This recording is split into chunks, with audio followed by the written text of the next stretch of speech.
Исәмісіз сіз яңалықлар программасы қарайсыз. Студияда мен Румил Карамиев, иқтибарғызға бүгінгі программаның төп темалары. 19-нчы мәктәп эвакуацияланды, шартлатқыш бар деген хәбәр алынды. Законсыз ислам дәүләте әгъзасы булган өчен шәһәрдәшне хөкем иттеләр. Ул 1 елга якын Сириядә хәрби бәрелешләрдә катнашкан. Шәһәрдәш үз гаебен таныдымы? Суд залында Ләйсән Ханов булып кайтты. Шәһәрдәге күп кенә объектларга документсыз кертми башладылар. Сәбәпләрен Гүзәл Шихапова ачыклады. Бик дөрес фраза бар. Үзең кешеләргә булышасың икән, үзеңә дә булышасың дип. Яшьләр донор булды. Студентлар яхшылык бүләк акциясында катнашты. Бүген Пыяла сәнгате хезмәткәрләре һөнәри бәйрәмен билгеләп үтә. Менә шушындай Пыяла Венеция тояшыкларына минем кулымдагы шикелле yüzüкләр ясап була. Ничек? Бу турыда Лизия Валиуллина белеште. Берничә сәгать элек полицияга 19-нчы мәктәптә бомба куелу турында хәбәр иттеләр. Коткару хезмәтләре ашыгыч рәвештә укучыларны һәм мөгаллимнәрне эвакуацияләде. Тикшерү әлеге хәбәрнең ялган булуын ачыклады. Хәзер полиция шалтыратучыны эзли. Сын пришел со школы, мы уж стали переживать немножко. Мәктәптә гызыгыны ишетеп, улымның сыйныфташларына шалтыраттык. Ул үзе кайткач, янгын сигнализациясе эшли башлауы хакында сөйләде. Нам сказали, чтобы мы... Безгә гимназиягә кабат кергә куштылар һәм 19-нчы мәктәптән балаларны биргә алып килергә күрсәтмә бирделәр. Россиядә белгечләр телефоннан ялган хәбәр таратучылар саны артуын билгели. Быел 1260 шундый хәбәр кабул ителгән. Бу узган ел белән чагыштырганда 14,6%-ка күбрәк. Телефон террорчыларына 200 мең сумга кадәр штраф яки 3 елга кадәр иректән мәхрүм ителү яный. Бомба турында ялган хәбәр тартучыны тоткарладылар. Әлеге генә полициядә шулай дип белдерделәр. Ул балык булмаган яшүсмер 19-нчыда түгел, башка мәктәптә белем алган. Хәзер бу факт буенча тикшерү эше дәвам итә. Шәһәрдәге белем бирү, мәдәният һәм кеше күп йөри торган учрежденияларда терроризмга каршы чаралар күрелә. Дөньяда булган хәвефле хәлләр аркасында илдә, республикада һәм шәһәрдә дә куркынычсызлыкка зуррак игътибар бирә башладылар. Белгечләр шәһәрдәшләргә бу ситуациягә тыныч карарга, паникага бирелмәскә киңәш итә. Әмма кая гына барсаң да, үзең белән паспорт яки башка документ йөртү артык булмас.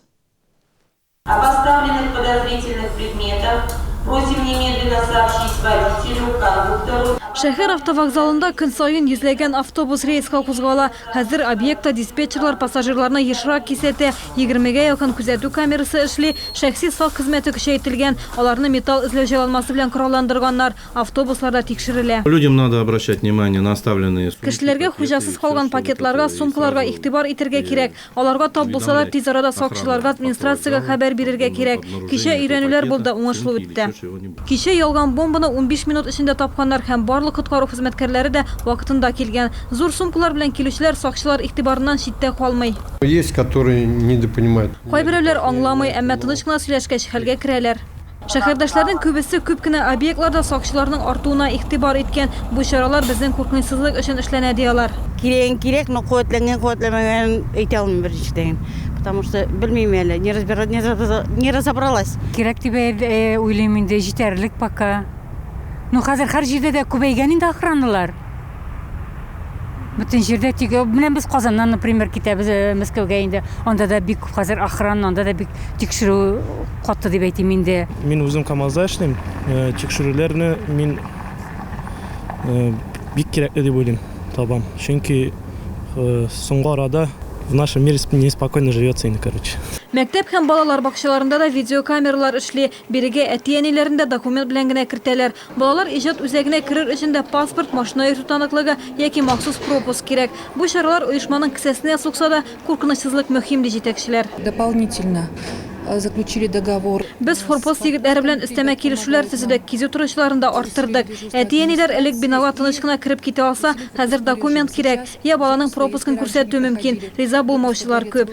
Мы хорошо относимся, это безопасность. Без уңай карыйбыз, бу балаларның һәм безнең куркынычсызлык өчен эшләнә. Киемнәрне, сумкаларны калдырырга кирәк, тәртип булсын өчен.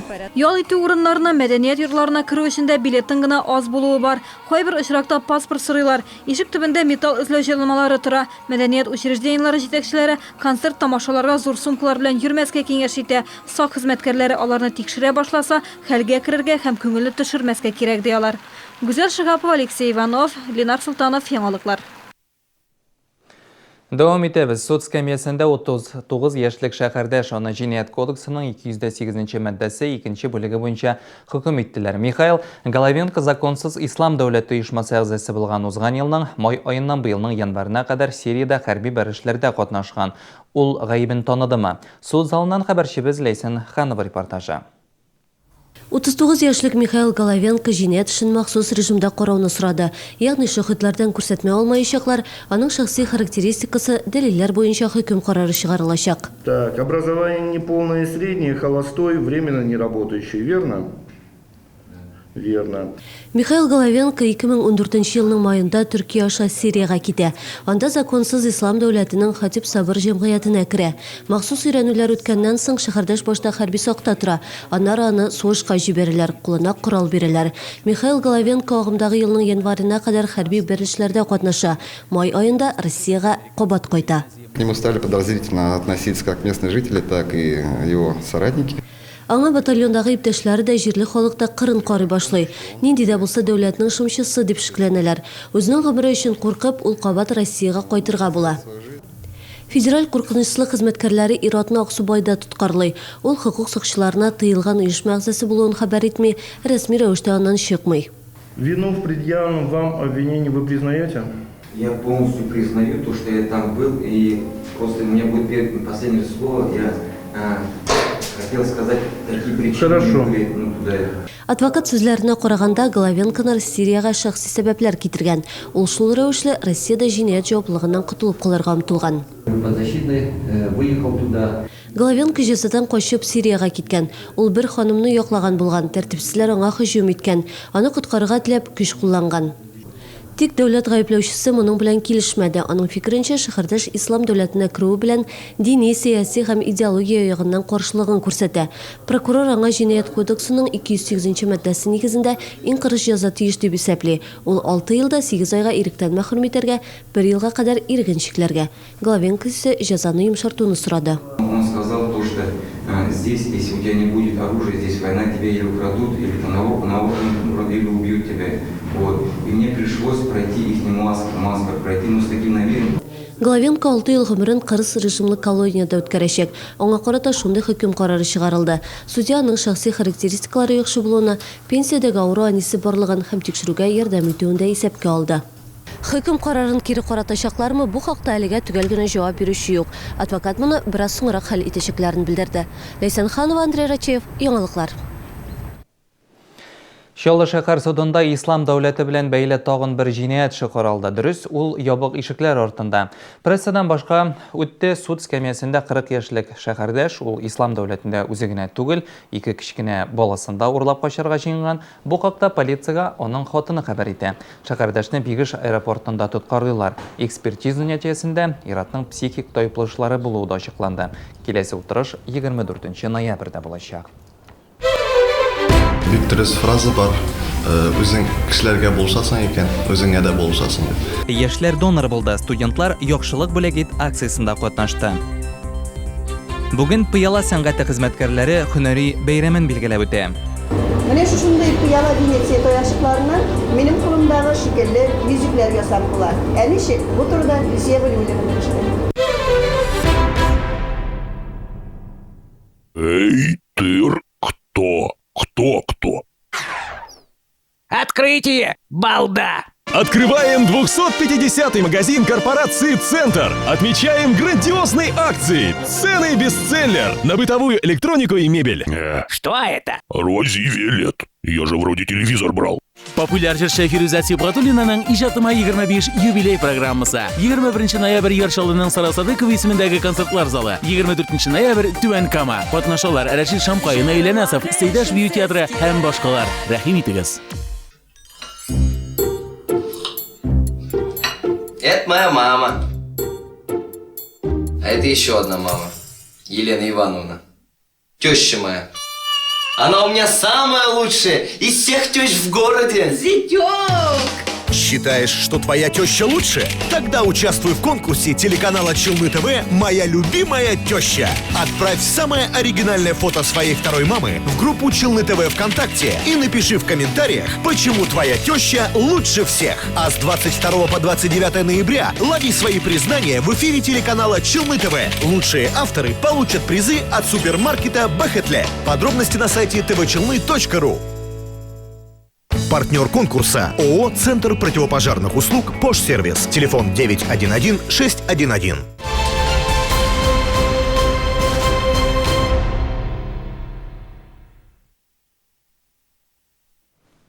Сіз жаңалықтар программасы қарайсыз, дәуам етеміз.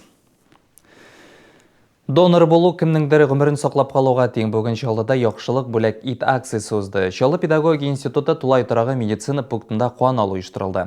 Шара ақсаларында тілеген әркім қан тапшырылды, тілек білдірушілер бик көбейді. Илдар Кәшфиев 2 тапқыр донор болған. Бірінші тапқыр біраз шүрләгән идем дияш егет, хәзер қорқу әсәре дә юк. Шын күңелдән яхшылык эшлим ди Илдар. Бик дөрес фраза бар. Үзең кешеләргә булшасың икән, үзеңә дә булшасың дип. Мен ул фраза белән килешәм.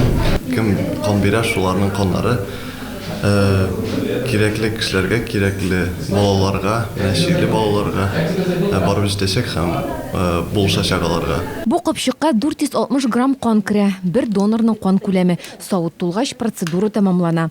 Кан тапшыру үзең өчен дә файдалы. Донорлар йөрәк кан тамырлары авырулары белән 4 тапкыр азрак авырый ди белгечләр.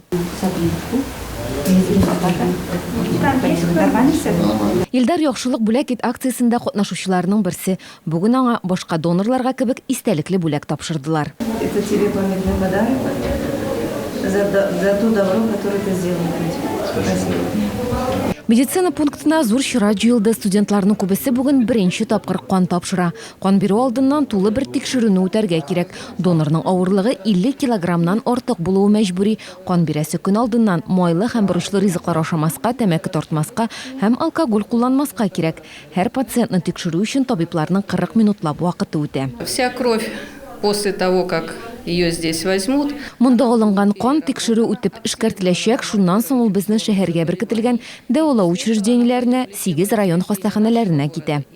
Яхшылык бүләк ит акциясе 5нче елын эшли. Аны иң беренчеләрдән булып кан бирүче шушындый ук студент активистлары оештырган. Акция «Дари добро» безнең институтта елга 2 тапкыр үткәрелә. 100дән артык студентлар бездән, то есть миннән сорыйлар, кайчан акция була, кайчан кан бирергә. И мин мөмкинлек булган сайын ул акцияны оештырырга тырышам. Ярты көн дәвамында барган акциядә 100дән артык кеше кан тапшырды. Монда акча һәм бүләкләр алыр өчен түгел, кемнеңдер тормышын саклап калу максатыннан киләләр ди оештыручылар. Кан тапшырганнан соң студентлар чәй эчү бүлмәсенә кереп хәл алды. Фәридә Сабирҗанова, Ксения Антонова, Дмитрий Рачеев, яңалыклар. Көннән көн тәмәке тартучылар саны кими һәм алар профессионал белгечләргә ярдәм сорап ешрак мөрәҗәгать итәләр ди белгечләр. Ел ярым элек тәмәкегә бәйле яңа таләпләр гамәлгә кергәннән соң тәмәке тартуны ташлаучылар саны 2 мәртәбә кимәгән. Бүген халыкара тәмәке тартуга каршы көрәш көне. Начар гадәттән арынырга тагын бер сәбәп. Тәмәке тартмыйм. Яшь вакытта конечно тарттым. Бер 20 еллар наверное как ташладым. Но файдасы бик әйбәт.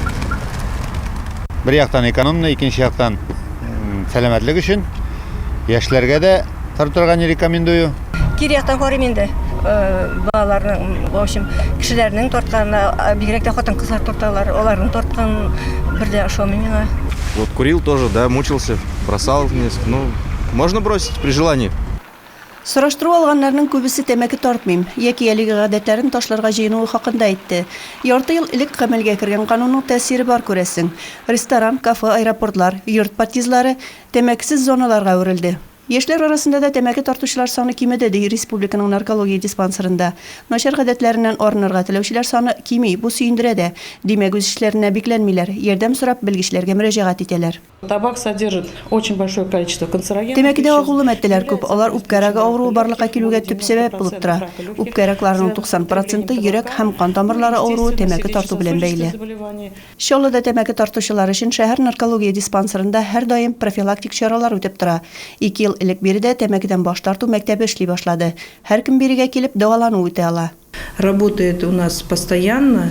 Бу мәктәп һәр даим эшли. Аңа табиб, психолог, наркология психиатры, терапевтлар эшчәнлеге керә.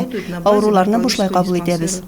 Тагын бер яңалык. Тиздән Россиядә җәмәгать урыннарында электрон сигаретларны куллану да тулысынча тыелырга мөмкин. Әлеге тәкъдимне Федерация Советының социаль сәясәт буенча комитет урынбасары Игорь Чернышов керткән.